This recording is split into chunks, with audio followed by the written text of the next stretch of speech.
વંથલીમાં 20 માર્ચના રોજ પોરબંદર લોકસભા બેઠક હેઠળ આવતા વંથલી માર્કેટિંગ યાર્ડમાં ભાજપના ઉમેદવાર મનસુખ માંડવિયાના સમર્થનમાં ભાજપની સભાનું આયોજન કરવામાં આવ્યું હતું, જેમાં જમણવારથી લઈ અનેક કાર્યક્રમો યોજાયા હતા।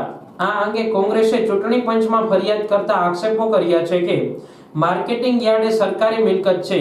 આચારસંહિતા હોવાના કારણે ત્યાં આવા રાજકીય તાઇફાઓના કાર્યક્રમ થઈ શકે નહીં, પરંતુ આચારસંહિતાના કાયદાઓનો ઉલ્લંઘન કરી ભાજપ દ્વારા કાર્યક્રમ યોજવામાં આવ્યો છે। ખરેખર તંત્રએ મંજૂરી આપી હોય તો પણ તેની સામે કાર્યવાહી થવી જોઈએ।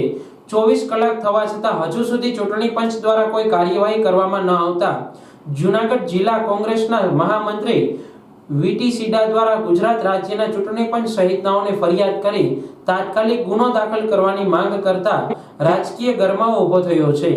વીટી સીડા, મહામંત્રી જૂનાગઢ જિલ્લા કોંગ્રેસ સમિતિ। હાલમાં સમગ્ર દેશની સાથોસાથ રાજ્યમાં પણ આચારસંહિતા અમલમાં હોય લોકસભાની ચૂંટણીના અનુસંધાને, ત્યારે વંથલી માણાવદર વિધાનસભામાં પણ પેટા ચૂંટણી છે, ત્યાં પણ ઉમેદવાર નક્કી થઈ ગયા છે।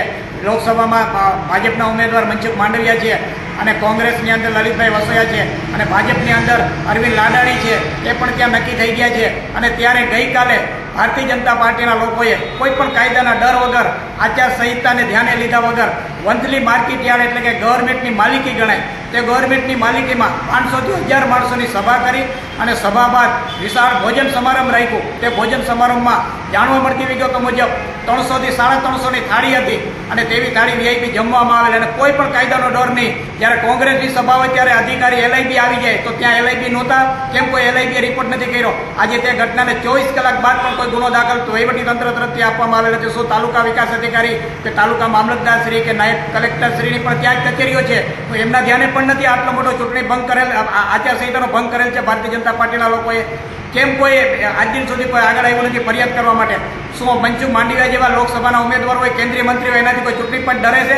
ચૂંટણી પંચે સ્વતંત્ર અને નિષ્પક્ષ કામગીરી કરવી પડે। ચૂંટણી પંચ સ્વતંત્ર છે, શા માટે દબાઈ છે? શા માટે આજ દિન સુધી ફરિયાદ નથી કરી? એટલે ના છૂટકે અમે જૂનાગઢ જિલ્લા કોંગ્રેસ સમિતિ વતી લેખિતમાં અમે રજૂઆત કરી છે અને તાત્કાલિક ચૂંટણી પંચ ફરિયાદ દાખલ કરી અને એક દાખલો બેસાડે કે ખરેખર ચૂંટણી પંચ નિષ્પક્ષ છે, કોઈને પણ છોડતું નથી, કોઈ પણ કાયદાનો ભંગ કરે એની સામે ચૂંટણી પંચ કાયદેસરની કાર્યવાહી કરવા મક્કમ છે।